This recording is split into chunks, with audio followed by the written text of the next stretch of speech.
Hello, I'm Margaret Elizabeth Kensington, Duchess of Wimpole, thrice removed, and welcome to another exciting episode of Survival Stories. Last week on Survival Stories, we met a very brave man named Tim Robinson, who, while hiking Mount Rushmore, fell from the nostril of one Abraham Lincoln into a deep and dark ravine. Tim broke both his legs in the fall and feared that his life was over. Overhead, a horde of angry vultures circled him, waiting to feast upon his flesh. The local mountain lion approached him. He feared that this was the end. However, after sharing a piece of his Slim Jim with the local mountain lion, they became friends, and the lion stayed with him through 7 long, cold, lonely nights. Tim had lost all hope of being rescued when he saw the outline of a man completely in the nude dancing upon the brow of George Washington. The sight of this nude man may have been disturbing in ordinary circumstances, but Tim was elated. The man alerted authorities as to Tim's location, and he was rescued. Eyewitness reports tell us that the man was a local flasher known for going around in the nude. The mountain lion that Tim befriended ended up being named mayor of the town. For more on this fascinating story, go to www.survivalstories.com// Tim Robinson, Mountain Lion, Flasherman. Good. Yeah, whenever you're ready. As harrowing as Tim's journey was, this week we explore a different type of survival. Survival of psychological torment. Our guests this week are fantastic examples of triumph over the human spirit.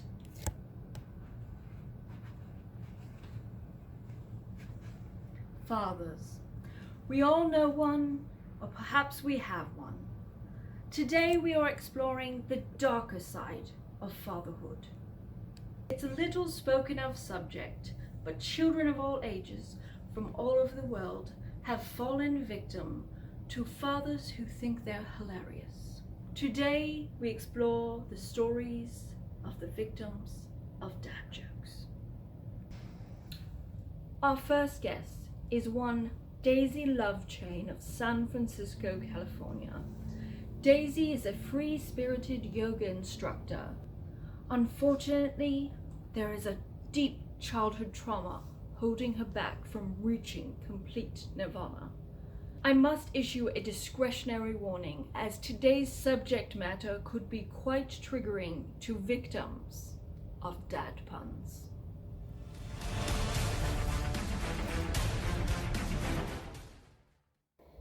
Namaste.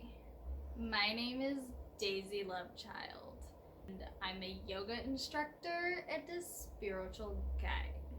While I consider myself to be a product of the earth, a daughter of the moon and sun, I was granted with a material father.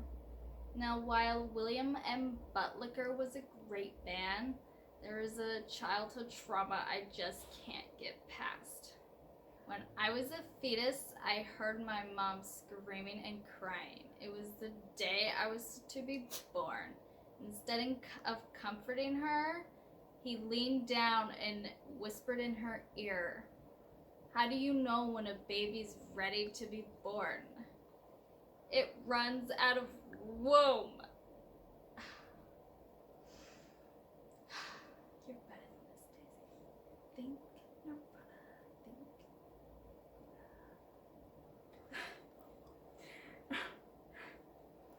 Sorry.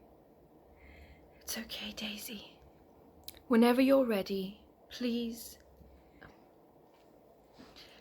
Daisy, whenever you're ready, please tell our audience how your father's puns have affected your life.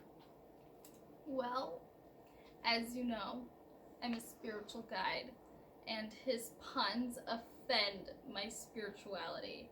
And I'm out here trying to guide people to nirvana, but you know, when serious situations are taken as a joke, I'm just terrified that that's gonna be my every conversation with people.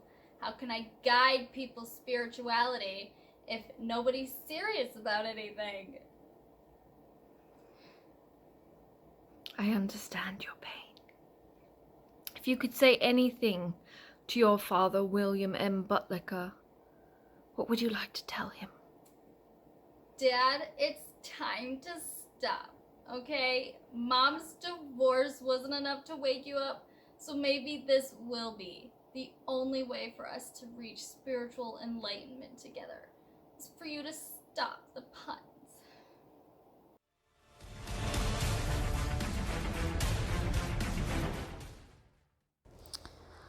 Hello television people out there. Is this thing on? Hello, I am Joey Tony Buttafuoco, and this is my dog, Biscotti Cannoli Rigatoni Buttafuoco, and, I'm here to talk about, feelings or whatever. I'm not an emotional guy. I don't like to talk about how I'm feeling, but they approached me to do this show, and I've got some unresolved feelings towards my father. So, I decided to come on. Maybe it would help me move forward. My dad, he's a great man. He's a pizza master. He taught me the trade. He taught me the pizza trade. He taught me how to slice a sausage so thin you can see right through it. But my father, Giuseppe Antonio Botticelli Buttafuoco, the man, he couldn't have a straight conversation with anybody. Everything was a friggin' joke. It was like, okay, so I'd say something like, I'd try to talk about my feelings a little bit. I'd say, Dad, I lost the game. I'm angry. He'd say, hi, angry, I'm a dad. And I just, it's funny. It's funny, Dad. Okay. So I'd come down in my Sunday clothes. I'd say, Dad, how do I look? How do I look, Dad? Do I look good? How do I look? And he'd say, what do you mean, how do you look? You're looking with your eyes. It got to a point where I couldn't talk to my father anymore. He, every time I talked to him, it was just a joke. It was another joke. It was another pun. We started losing customers. It was bad. How has this affected your relationship? Oh, God. Well, I had a girl. We was going to get married. Babies, picket fence, the house, Cadillac, the whole 9 yards. And, I started having flashbacks to this trauma, these puns. I started blacking out. I didn't know what was happening while I was blacked out. But it turns out I was saying puns. I was saying jokes. I was using a lot of my father's old lines. And Janice, she couldn't take it no more. And I don't blame her. I remember what it was like. But, she couldn't take it anymore. She, she left me. Is there any advice you would have for the modern day father to avoid this trauma for their children? I mean, just, talk to your kids. Tell them, Joey Tony, I love you. Joey Tony, you're great at pizza. Joey Tony, your dog's adorable. Joey Tony, go marry your girl. Have a nice life. But, he never could. He wasn't strong enough. And if I ever get another girl and I ever get those kids in that white picket fence, I'm going to be the kind of man who'll talk to my kids. I'll talk to them, I'll listen to them, and I'll talk to them again. I'll teach them the pizza trade. And I ain't never going to say a goddamn pun.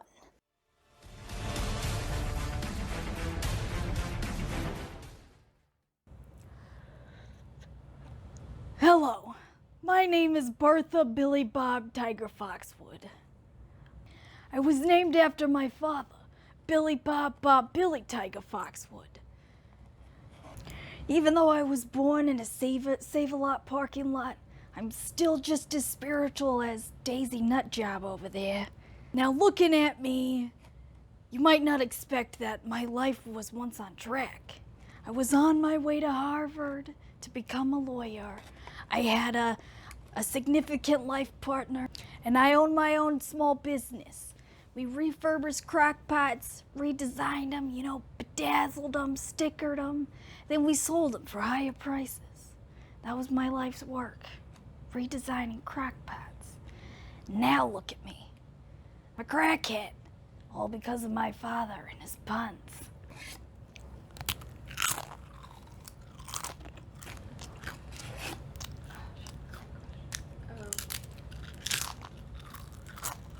Wait, what was I going to ask you?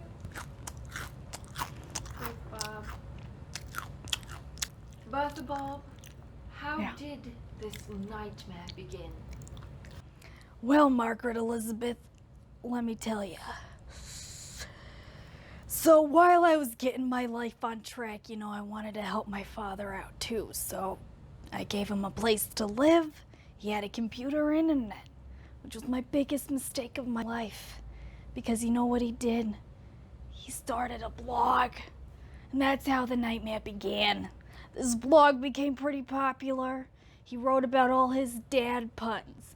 Not only did I have to deal with the puns at home, but I had strangers coming up left and right asking me about my dad and repeating the puns he made. It drove me to insanity. It drove me to crack, just like my father. And everything just went downhill from there. Bertha Bob, I really feel your pain here. To help our audience understand better, can you please give us some examples of the puns your father would blog about? I'll try for you. All right, let's see. Well, here's one for you. What do you call a dog with no legs? Doesn't matter, he's not gonna come to you anyway. Here's another one for you. Why did Captain Crunch and Tony the Tiger go to prison? I have no idea. Because they were serial killers. Here's another one for you. I think this is the last one I can muster. A sandwich walks into the bar, orders a beer. The bartender says, "Sorry, we don't serve food here." Oh my God. I know. You're so brave. I know. Thank you. Thank you for Thank sharing you. with us. Now, Bertha Bob, if you could say anything to your father right now, what would you like to tell Billy Bob, Bob Billy, Tiger Foxwoods? Well, Billy Bobber, Billy Tiger Fox in the woods, I want you to know that you caused this. Your behavior and your puns drove your own daughter to meth and crack and marijuana. I can't survive like this, and it's all your fault. And your life isn't much better. You and I need to get back on the right track, and in order to do that, you gotta stop with the puns, man.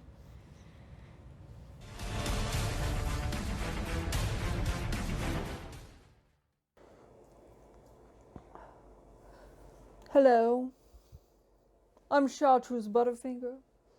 Today I'll be singing In the Arms of the Angel. In the arms of the angel, far away No, ma'am. That's from not, here. Ma'am, this isn't what that is, ma'am. Excuse me.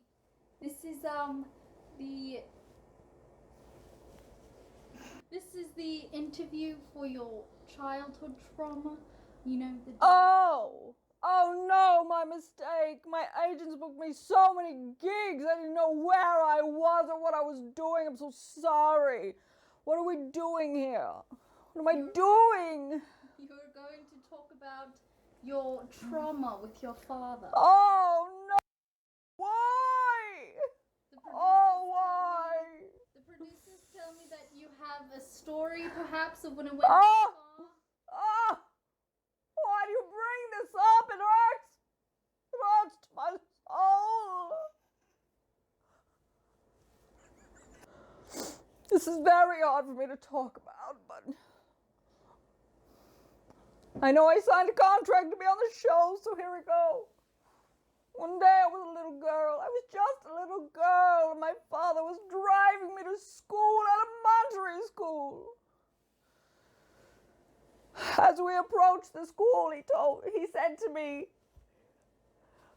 "Darling, did you know there was a kidnapping at your school?" And I said, "Why?" "There was a kidnapping at your school," and I said, "Why, Daddy, why?"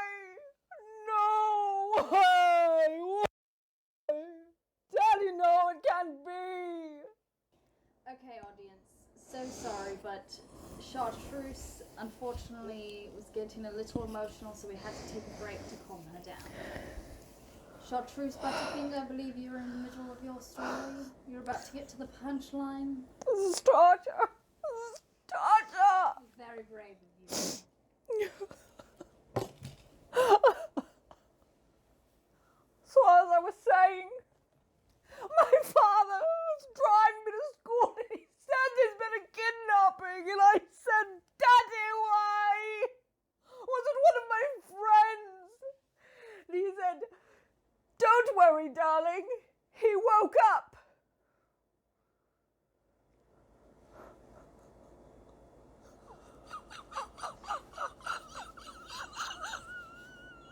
You can imagine the betrayal that I felt. I really can. You can imagine the pain in my soul. I thought there'd been a kidnapping. I thought someone was dead.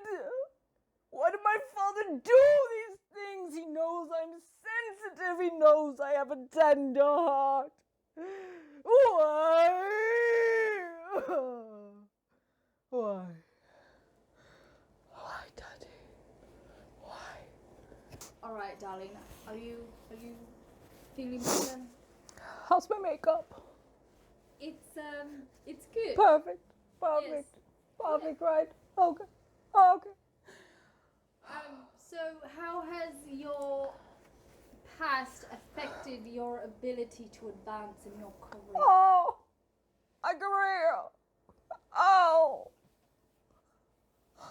You know, I have a good career. People recognize me in the streets. People ask me for my autographs.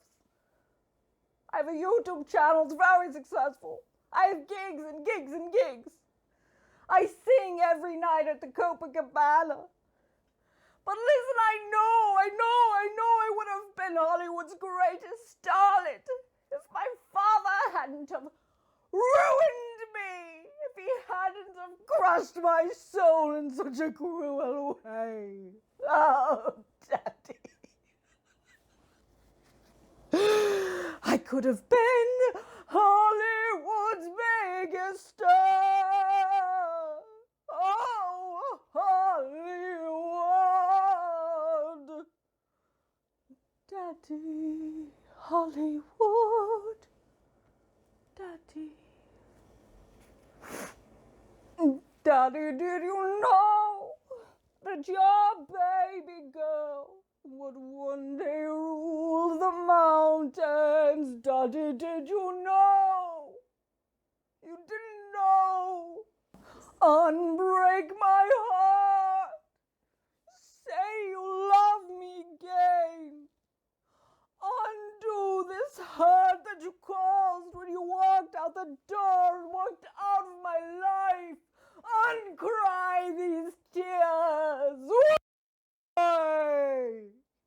No, why?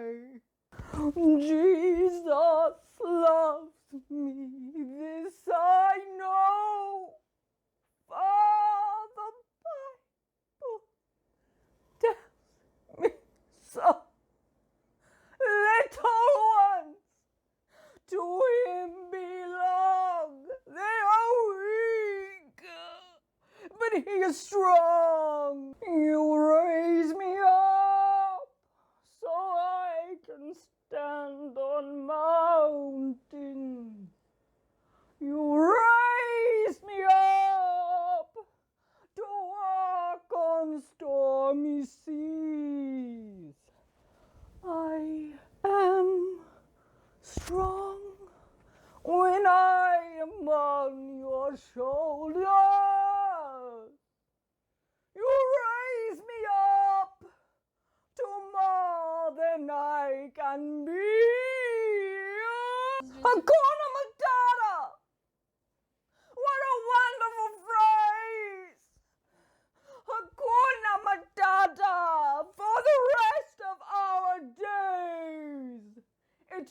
fans. No worries. No worries. My fans. My fans. My fans.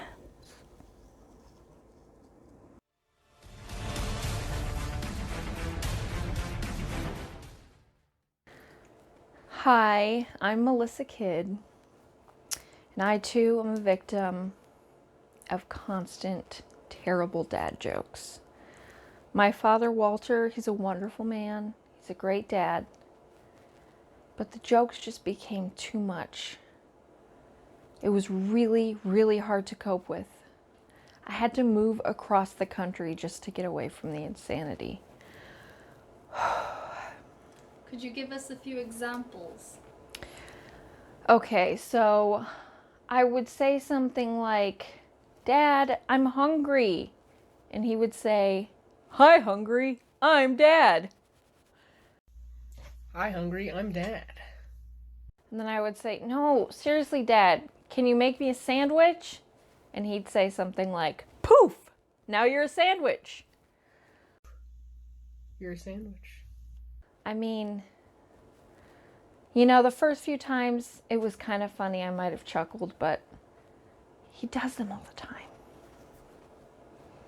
Do you think you'll ever walk through the trauma?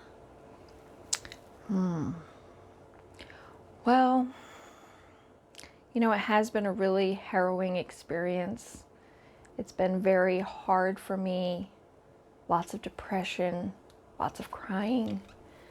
But you know, I really just want to use this experience to be a more compassionate and loving person, you know, and just, I've really become a lot stronger having lived through this. And I feel that now I can be an advocate for other people who are suffering.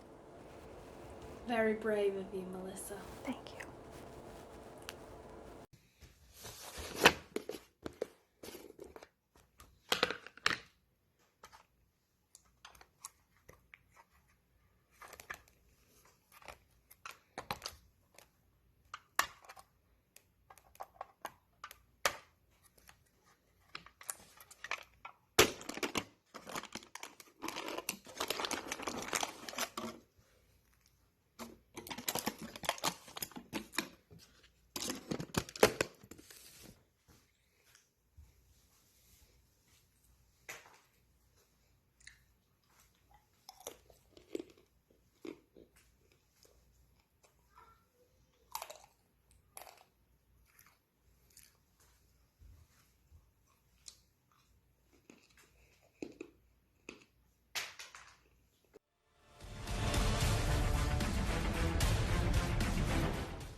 Here we have Lilia Kidd. She is the niece of Melissa Kidd, whom we heard from earlier, and her grandfather is Walter. Today we're going to talk with her about how her grandfather's dad jokes have affected her. Go ahead, Lily. So Walter is my grandpa, and he was my other father figure in life. So, of course, he had to lay them all on me too, not just my uncles and aunts. What have you done to distance yourself from the insanity? Well, I moved across the entire country with my aunt, who moved for the same reasons, to get away from the insanity, from the constant puns.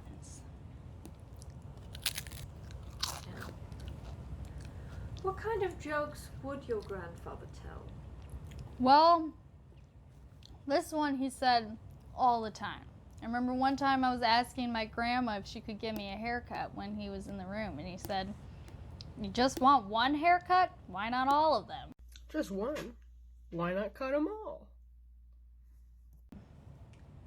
Oh dear, oh dear, oh dear. And there was another time I told him, "Grandpa, you're not my dad, so you can't actually tell me dad puns." And you want to know how he responded? He said, "What do you call a person who tells dad jokes who isn't a dad? A faux pas." Well, what do you call people who tell dad jokes that aren't actually dads? a faux pas.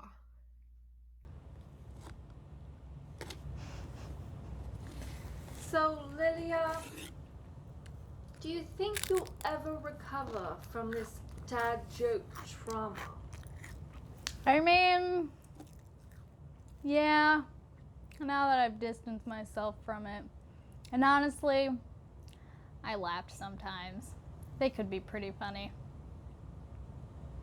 Fascinating. Lilia, can you tell me a bit about your actual father? Well, my dad did have the jokes, but he wasn't so much into the jokes as he was into cheese. He's obsessed with cheese. Cheese, you say? All about cheese.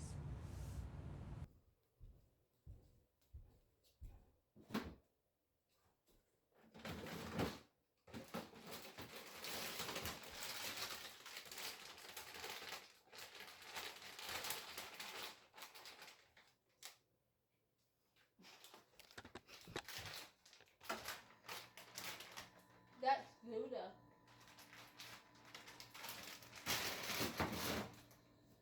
Hey, did you hear about that Parisian cheese factory that exploded? There was debris everywhere. So, Mr. Anthony Robert Choc Lamar, what do you have to say for yourself? I mean, it's cheese. I love cheese. I always have. It's part of the food pyramid, you know, dairy, cheese, hand in hand. Cheese.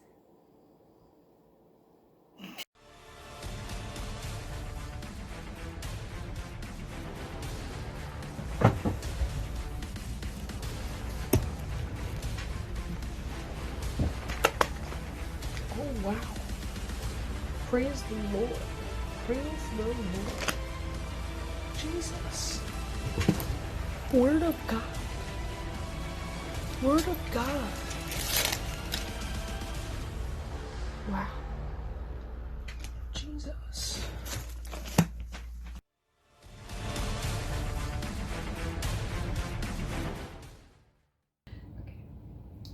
Dear viewers, thank you for joining us for another episode of Survival Stories, where we heard from 6 very brave individuals who are survivors of dad puns. If you or a loved one is a victim of a dad who doesn't know when to quit, please call our helpline at 1-800-HELP-ME-GOD.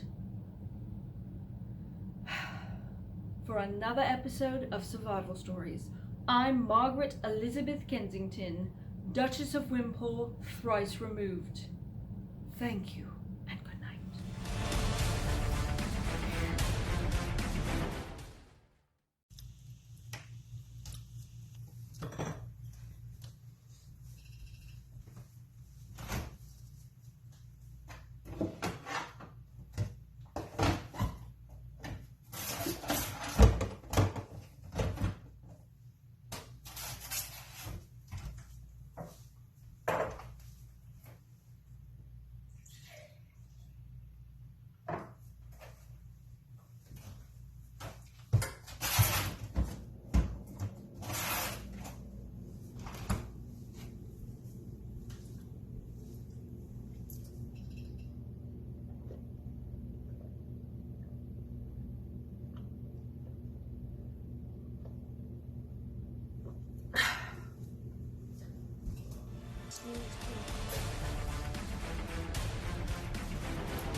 Reliable.